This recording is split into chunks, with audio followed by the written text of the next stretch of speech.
Hello, I'm Jay, and welcome to the channel. Today, I'm going to be showing you this crazy front bumper, front hitch, front grille build that I did. Let's get right into it. So as far as deleting this guy off of the front of the truck to make room for all this madness you see before you, I did that in another video that I'll link up here in the cards and down in the description if you want to see the front bumper delete. Also in that video, I built let me get this out of the way. I built the main core of this hitch, so this main tube that runs across, and that's all documented in that video. So if I include my own labor that went into building this thing, it probably would have been cheaper for me to just go buy a front bumper for this truck.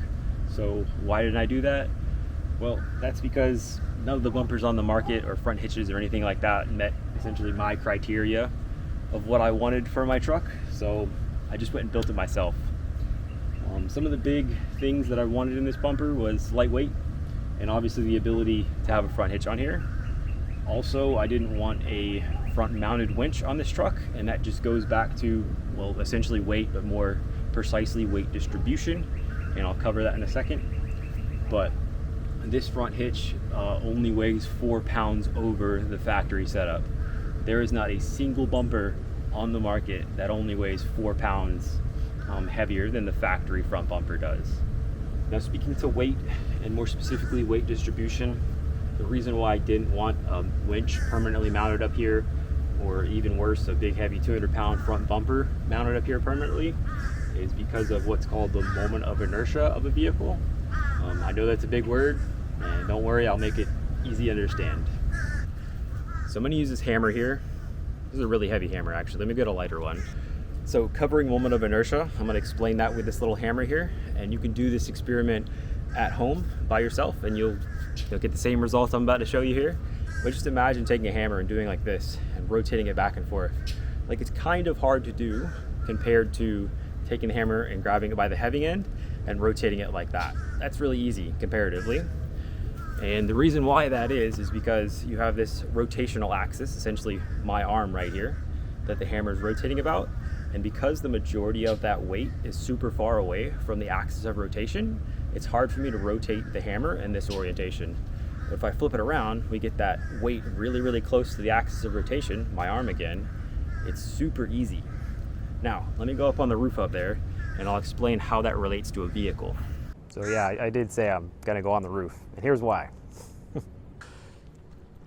We're looking top down to the truck and we're going to relate that moment of inertia thing to a vehicle. So any vehicle that steers with its front tires pivots about a point that's in between its rear tires. I'll do a proof on that if somebody's interested, but just believe me that it pivots right there. And if you've got a big heavy front bumper slung on this truck, so switch hands here, it's pretty much like that. You got a big heavy front bumper like the hammer, and again your pivot point is the rear axle. So you have a very slow response because that weight of the nose of the hammer is so far away from the pivot point. Versus if you go with a lightweight front bumper, like I got, turning the hammer around, it's a lot easier to make the truck respond to your steering inputs as it pivots about its rear pivot point. And again, if somebody wants me to prove that rear pivot point, let me know, and I'll make a video proving that vehicles pivot about an imaginary point in between their rear tires.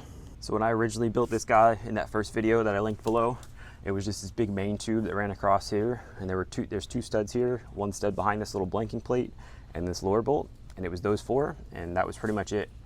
The crazy part about that is some bumpers that are offered by companies actually mount that way, and I did my own testing and it wasn't strong enough with just those 4 bolts per side. So what I've done is I've got these big brace brackets that come around the side here and they pick up off of a factory bolt hole, and then there's another bracket here which picks up off the body mount here, and I removed one of the grill covers to show you that. So while we're at the side here, I just wanted to show these 2 big bolts here that don't actually go to anything right now. That's just future proofing the hitch. In the future, I think I might, if it's in the weight budget, I'll do a big ARB style front bumper up here, and that I'll just do a plate that mounts to right here and then goes up. Might do that, might not. Also, another really nice feature, this is something OEMs do. This is a little slot, and it'll have a pin that drops in here if I ever get around to building the front bumper, and that helps to hold like the weight of the thing, so you can line the bolt holes up. That's something OEMs like Toyota do. So now obviously I've said this thing is a front hitch.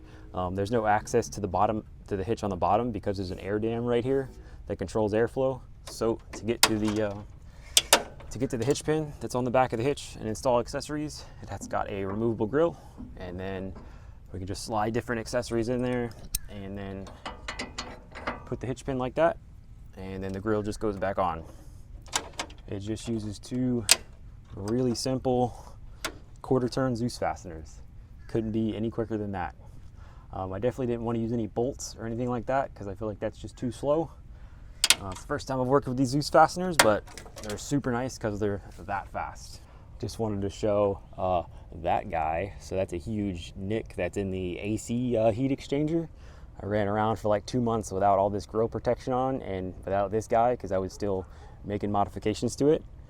And yeah, got that big guy. So when I did the initial testing of this front hitch, these two studs had a lot of bending on them, so that necessitated this big bracket here. But when I built that guy, I needed to build in support brackets for this reservoir here because the reservoir bracket normally went right down here to the sway bar bolts. So that's mounted to that bracket now. Also, the engine bay splash guard, one of the little studs is relocated to that bracket as well. So that keeps your engine nice and clean. Oh, and none of this grill work here restricts airflow, by the way. You'll notice a lot of it, like all up in here, is blocked off completely. So I did the math, adding up this rectangle here and essentially treating the upper part of the grill as a rectangle as well. And that area of these two openings matches the area of the back of the fan shroud. So that way we're not getting any kind of flow restriction through the radiator. A lot of this is just controlling airflow into the radiator. So like these side plates don't necessarily need to be here, but we don't want any air getting into the engine bay that's not passing through the radiator first. And as far as recovery points go, as you can see, there are none. What I'm going to use for that is we're just going to run a flat link, something like this, in the hitch. You can either run a soft shackle or a hard shackle in here, or obviously just mount the winch in here. Let me sling the winch on here real quick and show you how quick and easy that is to do.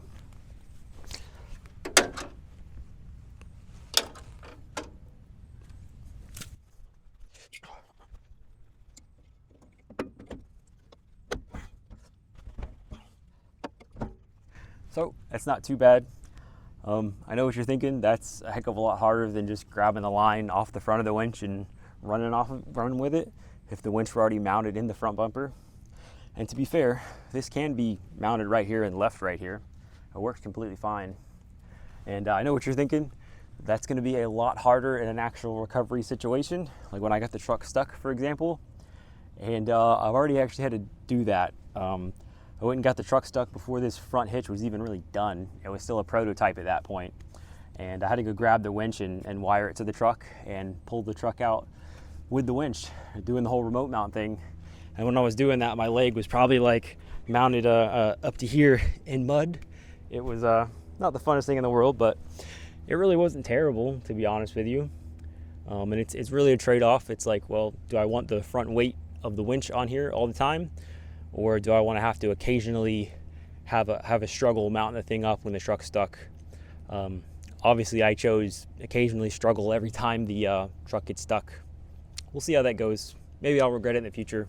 I don't know. I'll let you know. So since the winch there is not a hard-mounted winch, it's a remote mount. I can move it to the front or rear of the truck, but I do need a way to power it. So hidden right up under the headlight here is the Anderson plug, and we just grab the wiring from the winch.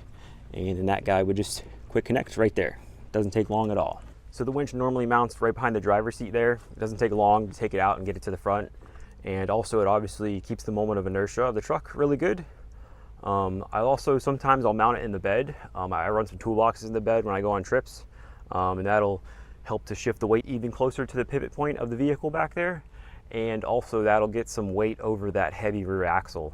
So that rear axle is a lot of unsprung weight there. So the more weight you can get over that rear axle, the better it's going to ride. I know this truck's not a sports car, but I like to treat it like it is a lot of times. So to me, it's really important that I have a really responsive front end on the truck, and hence why I didn't do a big heavy front bumper. So speaking to how long it took to build everything, this center section right here was already built. So I just cut it off right here and then rebuilt this side section here, and it got these big 3/16 plates, this triangle, and these side brackets. Building all that stuff on both sides, obviously.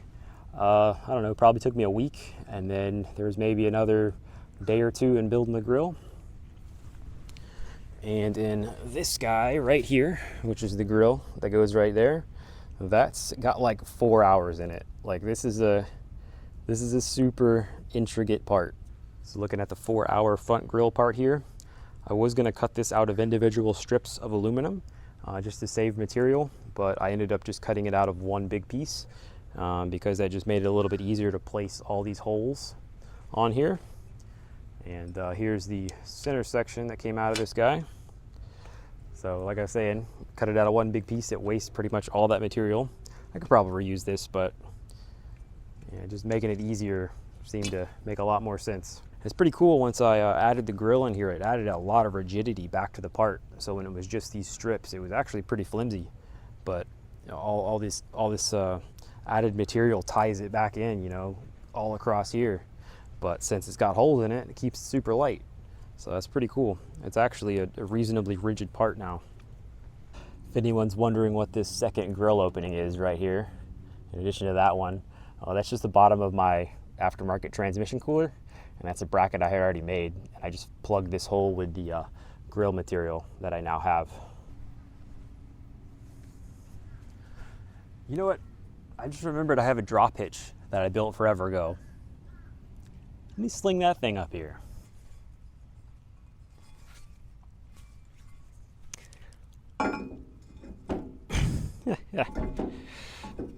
Oh, it can't slide all the way into the hitch because it's hitting the grill up here, but that's okay. Let's go get some more parts to throw on there. It looks ridiculous. I think we'll throw the old Factory 55 flat link up under there too. Yeah. We also got a front hitch and a stupidly heavy all steel shackle mount. Would definitely not ever put this on my truck because it's way too heavy, but we'll sling it on here for the gram. What do you think? What do you think? This looks so stupid. Oh my God, I'm showing up to the next truck meet just like this. Yes. Well, no, actually, this is retarded. I don't know why anyone would do this, but it looks pretty dumb. I think I'm gonna flip it around the other way, see what it looks like. So if I needed to tow a lowrider trailer, I could do that. This looks so silly. I obviously do not intend to actually tow any trailers with this thing, but just cool you can do that.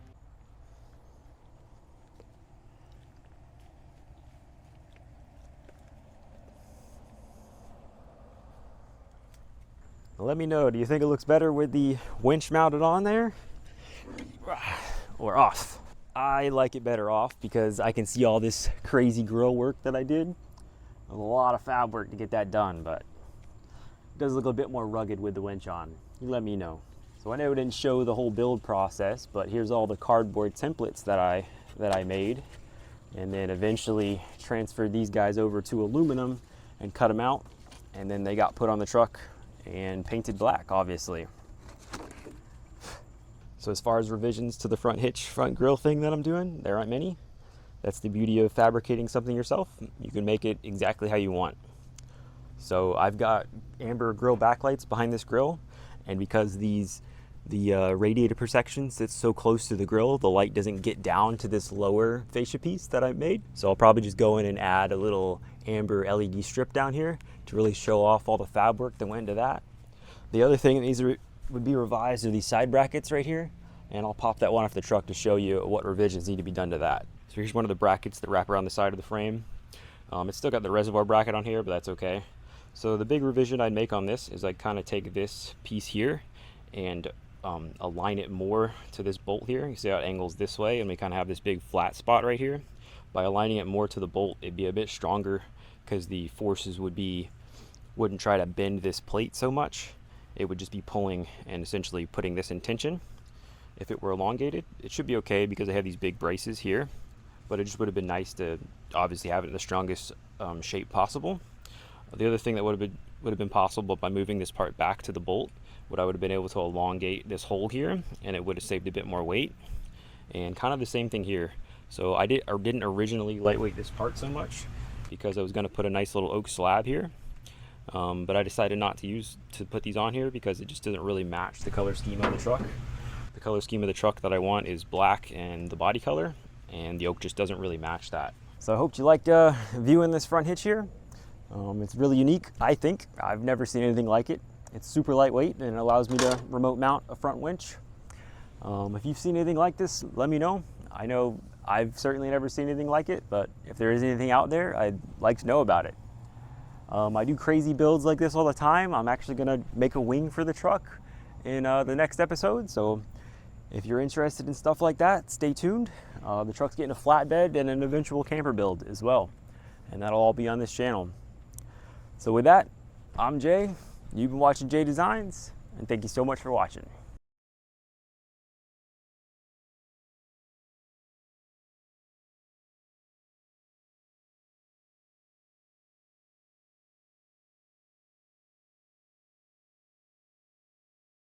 Follow along with the build at oak_taco on Instagram.